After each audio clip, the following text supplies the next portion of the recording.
Le Real Madrid ne se limite pas à renforcer sa défense, affaiblie par des blessures et des départs récents. En parallèle, le club travaille activement sur d'autres secteurs clés pour préparer l'avenir. Parmi ses objectifs, le milieu de terrain occupe une place centrale. Depuis l'Allemagne, des rumeurs indiquent que la Casablanca surveille de près un talent émerge de la Bundesliga. Ce joueur prometteur n'est pas Florian Wirtz, le milieu de terrain expérimenté du Bayer Leverkusen, qui figure également sur la liste des priorités du club, mais bien une autre étoile montante, Hugo Larsson. En vue de l'été prochain, le Real Madrid cherche à étoffer son entrejeu, notamment pour compenser d'éventuels départs de joueurs emblématiques comme Luka Modric ou Dani Ceballos. Le recrutement de Florian Wirtz est une option sérieusement envisagée, mais le club madrilène reste à l'affût d'autres profils susceptibles d'apporter dynamisme et polyvalence. C'est dans ce contexte que le nom d'Hugo Larsson a émergé, une piste révélée par Sky Germany. Le jeune milieu suédois, âgé de seulement 20 ans, s'impose déjà comme l'une des grandes révélations de la Bundesliga cette saison. Il évolue à l'Eintracht Francfort, un club actuellement deuxième au classement, à seulement 4 points du Bayern Munich. Larsson est devenu un maillon essentiel du dispositif de son équipe, grâce à son influence à la fois défensive et offensive. Depuis le début de la saison, Hugo Larsson a disputé 19 matchs, inscrivant 4 buts et délivrant une passe décisive. Ce bilan est d'autant plus remarquable qu'il joue dans un rôle de pivot, principalement chargé de sécuriser le milieu devant la défense. Cependant, son impact dépasse ce cadre, il excelle dans la relance, s'infiltre régulièrement dans la surface adverse et contribue activement à la création des actions offensives. Son intelligence de jeu et sa maturité sur le terrain ne passent pas inaperçues. Larsson a également déjà fait ses débuts en équipe nationale suédoise, confirmant ainsi son potentiel à un niveau international. Il avait rejoint l'Eintracht Francfort à l'été 2023, en provenance de Malmö, pour un montant de 9 millions d'euros. En l'espace de quelques mois, sa valeur a grimpé en flèche. Aujourd'hui, elle est estimée à 28 millions d'euros par Transfermarkt. Cependant, l'Eintracht serait disposé à le céder pour une somme avoisinant les 50 millions d'euros, un prix qui reflète sa progression rapide et son importance au sein de l'effectif. Pour le Real Madrid, Larsson représente une opportunité stratégique, un joueur jeune, talentueux et capable de s'intégrer dans un projet à long terme. Alors que Toni Kroos approche de la fin de sa carrière et que le milieu de terrain madrilène entre dans une phase de transition, recruter un profil comme celui de Larsson pourrait offrir au club la stabilité nécessaire pour maintenir son niveau d'excellence dans les années à venir.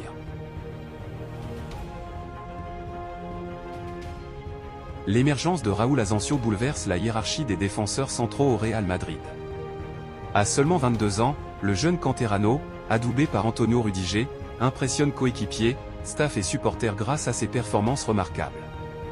Tout a commencé le 9 novembre, lorsque la blessure au genou d'Eder Militao a semé la panique au sein de l'effectif madrilène. Carlo Ancelotti se retrouvait privé de plusieurs options en défense centrale, avec David Alaba, Aurélien Tchouaméni et Jesus Vallejo également absents. Dans un contexte d'urgence, les rumeurs sur un potentiel recrutement d'un défenseur central ont envahi les médias. Mais en seulement quelques semaines, cette situation critique a pris un tout autre tournant. Depuis son premier match comme titulaire contre Osasuna, Raúl Asensio a non seulement stabilisé la défense, mais il a aussi contribué à une série impressionnante de 3 clean sheets consécutifs en Liga.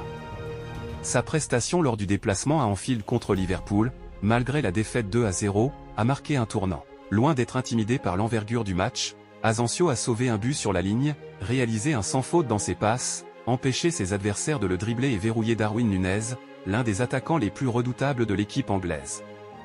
Cette performance a dissipé tous les doutes quant à sa capacité à évoluer au plus haut niveau. Aujourd'hui, l'intégration réussie d'Asensio en équipe première suscite de nouvelles questions quant à la hiérarchie en défense. Lorsque David Alaba fera son retour, il devra faire face à une concurrence féroce avec le jeune joueur, qui ne cesse de gagner du crédit auprès du staff technique. Hier encore, contre Retafe, Asensio a été l'un des hommes forts de l'équipe, deuxième joueur ayant touché le plus de ballons, il a affiché un taux de réussite de 95% dans ses passes, remporté tous ses duels, empêché ses adversaires de le dribbler et provoqué 3 fautes. Face à ces performances remarquables, les dirigeants du Real Madrid ne comptent pas prendre de risques concernant l'avenir du joueur.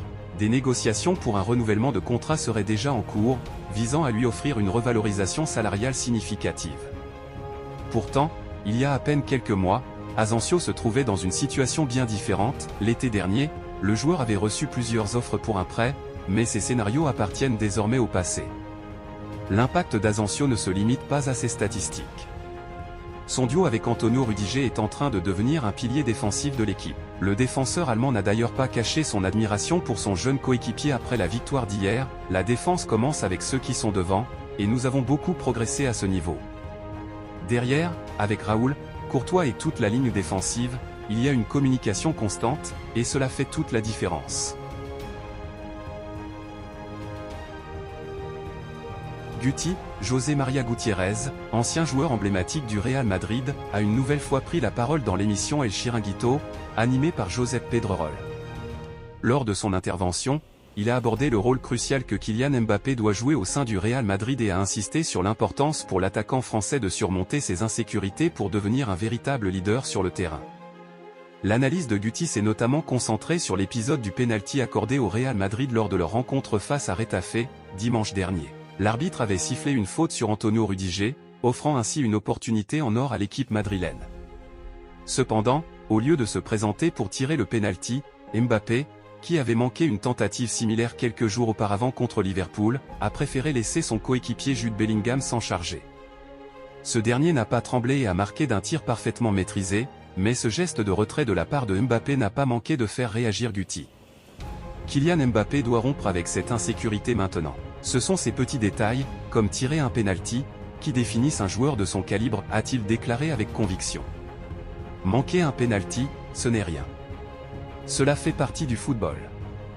Si tu rates, tu prends le ballon et tu tires à nouveau la prochaine fois. C'est comme ça qu'on grandit, qu'on devient plus fort mentalement.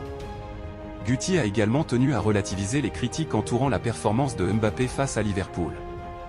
Ce n'est pas son pénalty manqué qui est au cœur des reproches. Non, ce que tout le monde attendait de lui, c'était qu'il soit le leader capable de porter l'équipe dans les moments difficiles.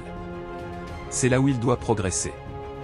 L'ancien joueur madrilène a poursuivi en insistant sur l'importance de se montrer audacieux dans les moments cruciaux. Prendre la responsabilité d'un pénalty te rend plus fort. Ce n'est pas une obligation, mais c'est une manière de prouver au monde entier que tu as cette mentalité de gagnant, ce caractère qui te pousse à vouloir tout conquérir.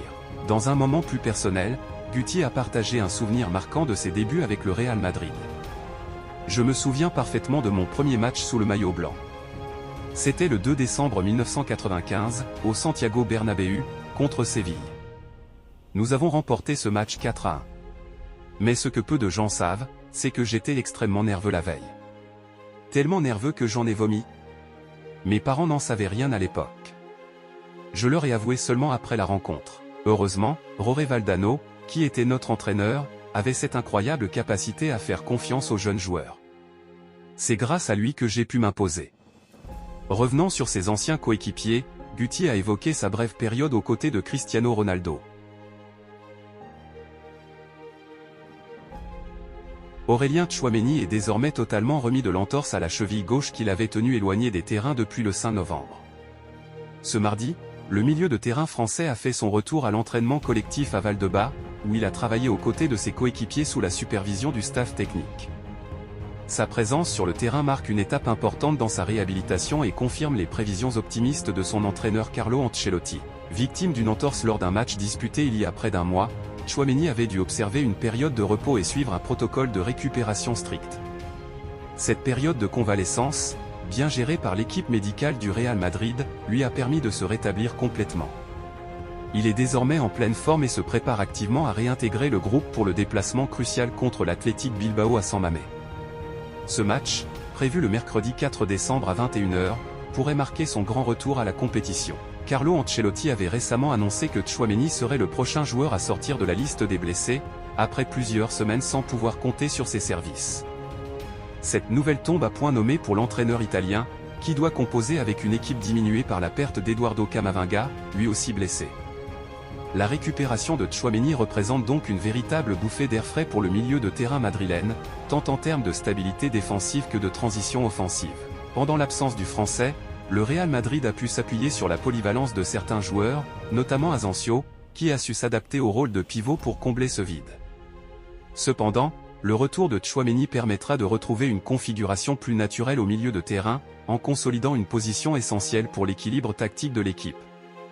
Ancelotti, conscient de l'importance de son retour, compte sur lui pour offrir une solidité supplémentaire, que ce soit au milieu ou en cas de besoin en défense. Avec sa puissance physique, Sa vision du jeu et sa capacité à dicter le tempo, Tchouaméni demeure une pièce maîtresse du dispositif madrilène. Si tout se passe comme prévu lors des derniers entraînements, il sera inclus dans le groupe pour affronter l'Athletic Bilbao et contribuera à renforcer une équipe qui aspire à maintenir son élan en championnat. Lors du match opposant le Real Madrid à Retafe avant-hier, Jude Bellingham a été victime d'un choc impressionnant à la tête dans un duel avec le gardien adverse, David Soria. L'incident s'est produit en première période et a immédiatement suscité l'inquiétude sur le terrain. Bien que Bellingham ait tenté de poursuivre, il a montré des signes de gêne grandissante au fil des minutes. À la mi-temps, les médecins du club ont décidé, par mesure de précaution, de ne pas le laisser reprendre, notamment en raison de vertiges persistants. L'entraîneur Carlo Ancelotti, en conférence de presse après la rencontre, a apporté des précisions sur l'état de santé du milieu de terrain anglais. Après l'impact, il avait le cou complètement bloqué et ne pouvait pas continuer à jouer dans de telles conditions. Cette décision, bien que prudente, a été saluée par les supporters et les experts, soulignant l'importance de protéger la santé des joueurs dans ce genre de situation. Malgré cette sortie prématurée, Bellingham a souhaité rassurer ses fans dès ce matin en publiant un message sur ses réseaux sociaux. « Je vais bien, tout va bien. Je suis prêt pour le match de mercredi », a-t-il affirmé avec assurance.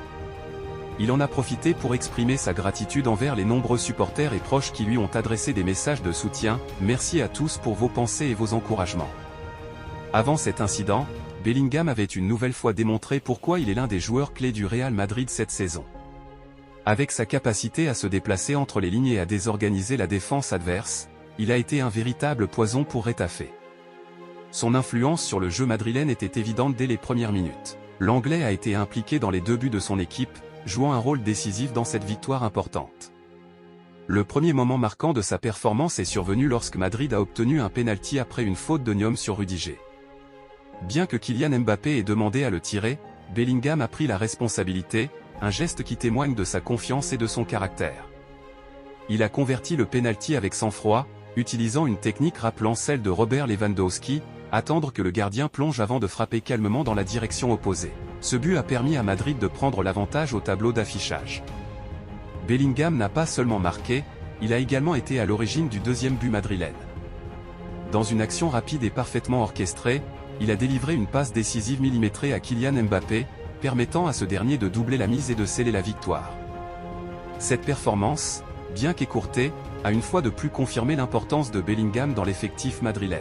La nouvelle de son rétablissement rapide est donc une excellente nouvelle pour le Real Madrid, qui compte sur lui pour le déplacement crucial à San Mamés contre l'Athletic Club mercredi soir à 21 h.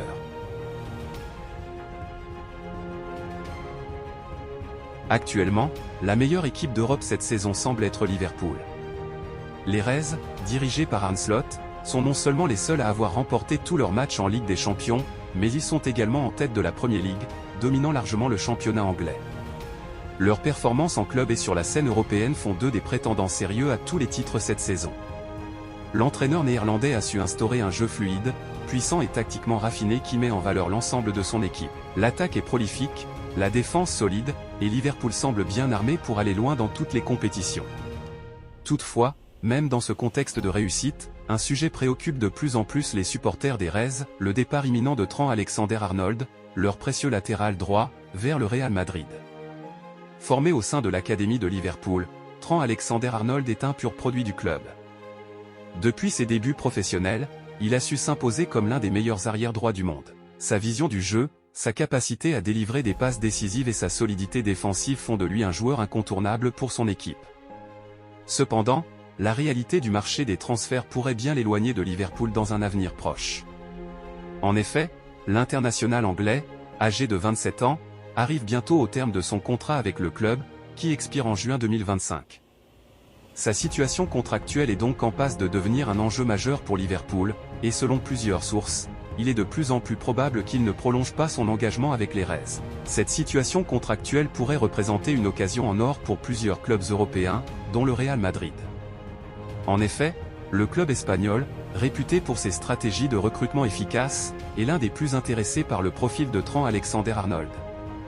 Le Real Madrid, qui suit le joueur depuis plusieurs saisons, pourrait se voir offrir l'opportunité de l'acquérir gratuitement lors du mercato estival de 2025. Cette perspective est particulièrement attirante pour le club madrilène, qui a toujours cherché à se renforcer en recrutant des joueurs d'élite sans avoir à débourser de grosses sommes de transfert, une stratégie qui a fait ses preuves dans le passé avec des joueurs comme Dani Carvajal ou plus récemment Antonio Rudiger. Le départ de Trent Alexander-Arnold serait un coup dur pour Liverpool, qui perdrait ainsi l'un de ses piliers. Cependant, cette situation pourrait également signifier un nouveau défi pour le joueur lui-même, qui pourrait se tourner vers une nouvelle aventure, loin de son club de cœur. En rejoignant le Real Madrid, il pourrait évoluer aux côtés de certains des meilleurs joueurs du monde et participer à une équipe toujours en quête de gloire, tant en Liga qu'en Ligue des Champions. Avant-hier, le Real Madrid a remporté une victoire convaincante 2-0 contre Retafe, mais ce succès a encore une fois été marqué par l'absence d'Endrick dans le 11 de départ, voire même sur le terrain.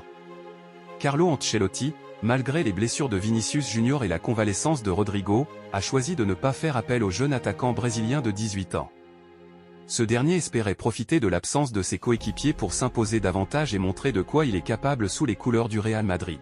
Cependant, il semble que l'entraîneur italien ne soit pas encore convaincu de sa préparation et de son niveau pour occuper un rôle clé dans l'attaque des Merengues. Si l'on examine la situation d'Endrick de plus près, on constate qu'il n'a pas encore eu sa chance de façon significative depuis son arrivée cet été. En Ligue des Champions, il n'a joué que 11 minutes lors de l'un des matchs de groupe, une très courte période de temps qui témoigne d'une confiance limitée de la part d'Ancelotti. En Liga, le tableau est tout aussi parlant. Après avoir été laissé sur le banc pendant tout le mois d'octobre, lors des rencontres contre Villarreal, Celta de Vigo et le FC Barcelone, Endrick n'a eu que 15 minutes de jeu contre Osasuna et seulement 3 petites minutes lors du match contre le Leganés. Hier, contre Retafe, sa situation n'a pas changé, puisqu'il n'est même pas entré en jeu, alors même que l'équipe menait tranquillement. Interrogé en conférence de presse sur l'absence de son attaquant brésilien, Carlo Ancelotti a donné une explication rapide mais précise: il doit travailler. Il n'est pas entré en jeu parce que Mbappé était trop dangereux et que les autres joueurs se débrouillaient bien aussi. Il sera prêt pour le prochain match. Si je pense qu'Endrick est le joueur idéal pour gagner, il jouera. Ce raisonnement, bien que simple, n'a pas fait de vague au Brésil. De nombreux observateurs rappellent que le jeune Endrick, qui était la star incontestée de Palmeiras, doit désormais composer avec une concurrence bien plus féroce à Madrid, où il n'est plus le centre d'attention et où il doit s'adapter à un niveau de jeu plus élevé. La situation d'Endrick est d'autant plus complexe compte tenu des attentes placées sur lui au moment de sa signature. Le Real Madrid a investi une somme conséquente pour recruter ce talent brésilien, mais le club madrilène fait face à des exigences de performance immédiates, surtout après la blessure de Vinicius Junior et les absences récurrentes de Rodrigo. Si Endrick est encore dans une phase d'adaptation, la pression est grande, et chaque match semble crucial pour faire sa place dans un effectif aussi compétitif. Le Real Madrid a 3 rencontres majeures à jouer d'ici la fin de l'année 2024. Ces matchs contre l'Athletic Club, Girona, et l'Atalanta en Ligue des Champions seront décisifs pour l'avenir immédiat du club.